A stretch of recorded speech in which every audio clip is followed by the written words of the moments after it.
بسم اللہ الرحمن الرحیم الحمدللہ رب العالمین والصلاة والسلام علی سید المرسلین۔ عزیز طلباء و طالبات، حضور نبی کریم علیہ السلام کی سیرت طیبہ کے اس لیکچر میں ہم مواخات مدینہ کے حوالے سے بات کریں گے۔ ہم پہلے اس بات کا ذکر کر چکے ہیں کہ سیرت طیبہ کو دو بڑے حصوں میں بانٹا جاتا ہے، مکی اور مدنی۔ حضور نبی کریم علیہ السلام جب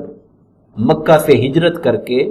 مدینہ تشریف لائے تو یہاں سے سیرت طیبہ کا یہ جو مدنی پیریڈ تھا اس کا آغاز ہوا۔ ہجرت کیوں پیش آئی، مکہ کو کیوں چھوڑنا پڑا، اس کے حالات سے ہم کسی حد تک پہلے آگاہ ہو چکے ہیں۔ مکہ والوں کا ظلم و ستم، اسلام قبول کرنے والوں کی راہ کے اندر جگہ جگہ پر مزاحمتیں اور روڑے اٹکائے گئے، ان کے لیے زندگی مشکل کر دی گئی۔ اس ساری صورتحال میں اللہ تعالیٰ نے حضور نبی کریم علیہ السلام کو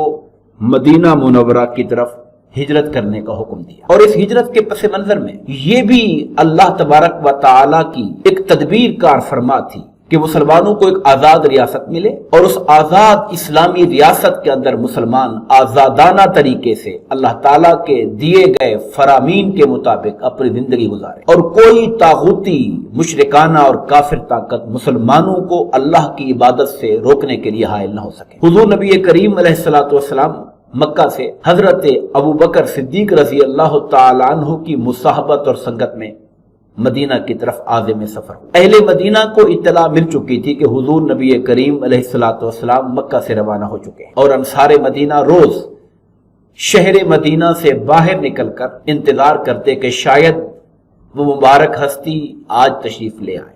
اور جب دن چڑھ جاتا اور دھوپ تیز ہو جاتی تو واپس آ جاتی۔ اسی طرح یہ سلسلہ انتظار چل رہا تھا کہ ایک وہ مبارک دن آ گیا جب کھجور پر چڑھے ایک شخص نے دور سے آتے ہوئے قافلے پر نظر ڈالی تو اس نے انصار کی جانب متوجہ ہو کر کہا کہ لگتا ہے تمہارا مقصود جن کے تم منتظر ہو وہ تشریف لے آئے ہیں۔ حضور نبی کریم علیہ السلام ساتھ آئے، قریب آئے تو انصار مدینہ نے بھرپور طریقے سے حضور نبی کریم کی آمد مبارکہ پر اظہار مسرت کی۔ کتب سیرت کے اندر یہ ملتا ہے کہ خوشی اور مسرت اہل مدینہ کا یہ حال تھا کہ ان کی عورتیں چھتوں پر تھیں، ان کے بچے چھوٹے چھتوں پر تھے، اور ان کے مرد اور بڑے لوگ اپنے ہاتھوں کے اندر کپڑے اٹھائے، بعض کھجور کی چھڑیاں پکڑے،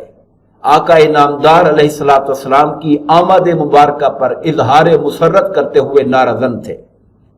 اور یا محمد یا رسول اللہ، یا محمد یا رسول اللہ کے نعرے انصار مدینہ کی زبان پر تھے۔ حضور نبی کریم علیہ السلام جب مدینہ منورہ تشریف لائے تو وہاں کے معروضی حالات یہ تھے کہ وہاں پر 3 اقوام موجود تھی۔ ایک تو وہ لوگ اہل مدینہ میں سے جو اسلام قبول کر کے انصار مدینہ کا نام اختیار کر چکے تھے، اور دوسرے وہ لوگ تھے مدینہ میں رہنے والے جنہوں نے اسلام کو قبول نہیں کیا تھا تاحال، اور وہ مشرکین کی صف میں شامل تھے، اور تیسرے لوگ یہود تھے جو وہاں پر اپنی بستیوں میں پہلے سے آباد تھے۔ تو مسلمان، یہود اور یہود کے علاوہ دیگر مشرکین مدینہ میں رہنے والے۔ حضور نبی کریم علیہ السلام جب یہاں تشریف لائے اور آپ نے یہاں پر مختلف اقوام کو دیکھا اور ان کے مختلف نقطہ نظر کو دیکھا تو آپ نے ایک ایسی ریاست کے قیام کی داغ بیل ڈالی جہاں پر ہر طرح کے طبقات اور ہر دین اور مذہب کے ماننے والوں کے لیے اپنے مذہب اور اپنے دین پر عمل کرنا ممکن ہو، اور ہر کوئی آزادانہ طریقے سے اپنی تعلیم، اپنے دین کی تعلیمات پر عمل کرے، اور کوئی اس میں رکاوٹ ڈالنے والا نہ ہو۔ حضور نبی کریم علیہ السلام جب مدینہ تشریف لاتے ہیں تو آپ کے ساتھ مکہ میں رہنے والے مسلمان جو اب مہاجرین کا ٹائٹل جنہیں نصیب ہو رہا تھا وہ بھی ساتھ آ رہے تھے۔ کئی لوگ پہلے پہنچ چکے تھے، کئی آ رہے تھے، کئی آنے والے تھے۔ اب یہ جب لوگ آئے تو یہ بے سر و سامان تھے، ان کے گھر بار وہی چھوٹ گئے تھے، ان کے کاروبار وہی رہ گئے تھے، ان کے تعلقات اور رشتہ داریاں سب اسلام کے رشتے پر قربان ہو چکے تھے۔ اب یہ جو لوگ بے سر و سامان مدینے آئے تھے، ان لوگوں کو ٹھکانہ دینا، ان کے لیے مالی معاملات کا بندوبست کرنا، ان کی زندگی میں استحکام پیدا کرنا، حضور نبی کریم علیہ السلام اور یہ اسلام کی جو پہلی ریاست تھی اس کی سب سے بڑی ذمہ داری اور پہلی ترجیحات پر تھی۔ اس سلسلے میں हुजूर नबी करीम अलैहिस्सलाम ने जो एक बहुत बड़ा अजीम शान तारीखी कदम उठाया, वो आपने मुआखात का स्टेप लिया। मुआखात क्या है? आपने मुहाजिरीन और अंसार को जमा किया। हजरत अनस बिन मालिक के घर में ये करीब 90 लोग थे जो जमा हुए, जिनमें आधे मुहाजिरीन थे और आधे अंसार थे। मुहाजिरीन की कैफियत ये थी कि वो बाहर से आए थे, बेसरो सामान थे, और अंसार मदीना के रहने वाले, अपनी जमीनों पर थे, बागात के मालिक थे और खुशहाल। तो हुजूर नबी करीम अलैहिस्सलाम ने एक मुहाजिर को बुलाया और एक अंसारी को बुलाया और दोनों का हाथ हाथ में देखकर कहा कि मैं तुम दोनों को इस्लाम और दीन के रिश्ते में भाई भाई बना रहा। और ये जो भाईचारा हुजूर सरवर आलम सल्लल्लाहु अलैहि वसल्लम ने तश्कील दिया, ये महज एक जुबानी बात नहीं थी, महज चंद अल्फाज का दिखावा नहीं था, बल्कि ये इस कदर गहराई के साथ मुसलमानों के दरमियान मुआखात कायम हुई। मैं एक मिसाल देना चाहूंगा कि हजरत अब्दुर्रहमान का भाईचारा हजरत साद बिन रबी के साथ हुआ और वो उनको अपने घर लेकर गए और अपने घर ले जाकर उन्होंने उनके सामने ये बात वाज़ेह की कि मैं अहले मदीना में बहुत मालदार आदमी हूं, तो मेरे माल के मैं 2 हिस्से करता हूं, आप मेरे भाई हैं, एक हिस्सा आप ले लीजिए, एक हिस्सा मैं ले लेता हूं, और मेरी 2 बीवियां हैं, उनमें से जो पसंद हो मैं उसे तलाक दे देता हूं, इद्दत गुजारने के बाद आप उससे निगाह कर लीजिए। हजरत अब्दुर्रहमान बिन औफ ने, और यही तर्ज अमल दीगर सहाबा किराम का भी था, उन्होंने कहा अल्लाह ताला आपके माल में बरकत दे, आपके अहलो अयाल में बरकत दे, आपके जज्बात को कबूल करे।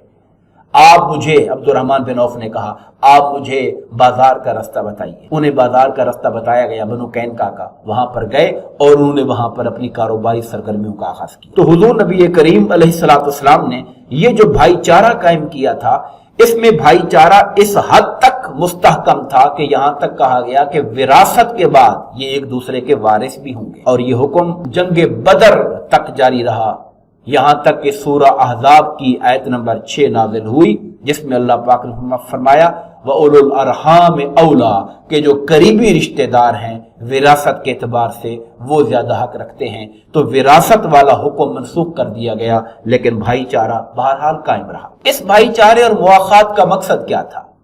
इमाम ग़ज़ाली रहमतुल्लाह ताला अलैह इसके मकसद की तरफ इशारा करते हुए फरमाते हैं कि जाहिलाना असबियतें जो थी उन्हें खत्म करना, और ये जो फर्क था इंसानों के दरमियान, ये फलां शहर का है, ये फलां शहर का है, ये फलां कौम का है, ये फलां कबीले का है, और उसकी बुनियाद पर दूरियां थी, इस्लाम ने उनके जहनों में यह रासिख किया कि तुम्हारे दरमियान जो सबसे बड़ा रिश्ता है वो रिश्ता ईमान का रिश्ता है, वो इस्लाम का रिश्ता है।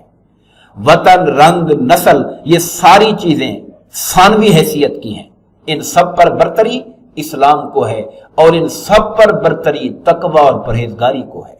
इन्ना अकरमकुम इंदल्लाहि अतकाकुम, बेशक तुम में जो सबसे ज्यादा परहेजगार, अल्लाह से डरने वाला है, वही सबसे ज्यादा इज्जत का मुस्तहिक है। तो मुआखात के जरिए अमली तौर पर मुआशरे की जो वतन, रंगो नस्ल की बुनियाद पर ऊंच नीच थी और असबियतें थी, उनका खात्मा किया गया, और एक ही रंग जो इस्लाम का रंग और ईमान का रंग था, उसके अंदर तमाम अंसार और मुहाजिरीन को रंग दिया गया। हुजूर नबी करीम अलैहिस्सलाम ने एक इस्लामी रियासत के बाशिंदगान की माली और मुआशी हैसियत को मुस्तहकम करने के लिए ये जो कदम उठाया है, तारीख इंसानी के अंदर बहुत से ऐसे इनकलाबात आए, मगर किसी इनकलाब के बाद भी हजारों लाखों लोग अपनी जानों से हाथ धो बैठे, हजारों और लाखों लोग बेघर हो गए, बेसहारा हो गए, मगर किसी तारीख के किसी हिस्से में और दुनिया के किसी मुल्क में ऐसी मिसाल नहीं मिलती कि जहां के रहने वालों ने बेघर होने वालों को अपने घर दे दिए हो, बेजर होने वालों को अपने जर में शरीक कर लिया हो और उनके दुखों का बदावा किया हो। ये मिसाल मुसलमानों की तारीख के अंदर एक रोशन मिसाल है, और आने वाले मुसलमानों के लिए, इस्लाम के दामन में पनाह लेने वालों के लिए एक खूबसूरत रंग है कि मुसलमान मुसलमान का भाई होता है और अपने भाई के हर दुख और गम और तकलीफ में शरीक होता है।